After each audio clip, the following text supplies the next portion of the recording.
Parlour বা makeup tutorial শব্দগুলো শুনলেই আমাদের চোখে ভেসে ওঠে চেনা কোনো বিউটিশিয়ানের মুখ।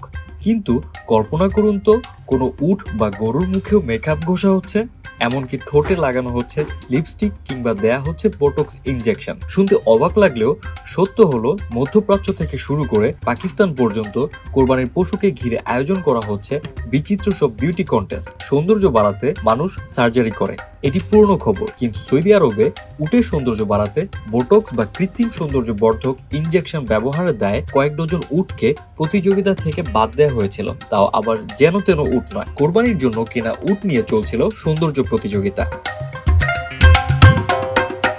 তবে সৌন্দর্যের এই দৌড়ে সৌদি আরবকেও যেন টেক্কা দিয়েছে পাকিস্তান। কোরবানির ঈদ এলেই পাকিস্তানের কিছু জায়গায় শুরু হয় পশুর বিউটি কন্টেস্ট। সেখানে শুধু সুস্থ বা সবল পশু হলেই চলে না, তাকে হতে হয় সুন্দর এবং আকর্ষণীয়। এই প্রতিযোগিতাগুলোকে কেন্দ্র করে সামাজিক যোগাযোগ মাধ্যমে আজকাল রীতিমতো পশুর মেকআপ টিউটোরিয়াল প্রকাশ করা হচ্ছে। গয়না পরানো থেকে শুরু করে খুর পলিশ, বাদ যাচ্ছে না কোনো কিছু। কেবল পাকিস্তান বা সৌদি আরব নয়, সংযুক্ত আরব আমিরাত, কাতার, কুয়েত ও ওমানেও কোরবানির পশুদের এই সৌন্দর্য প্রতিযোগিতা এখন আভিজাত্যের প্রতীক। প্রতিযোগিতায় অংশ নেয়া এক একটি উট বা দুম্বার দাম হয় আকাশচুম্বী। মাঝে মাঝে পশুদের দাম বিলাসবহুল গাড়ির দামকেও ছাপিয়ে যায়।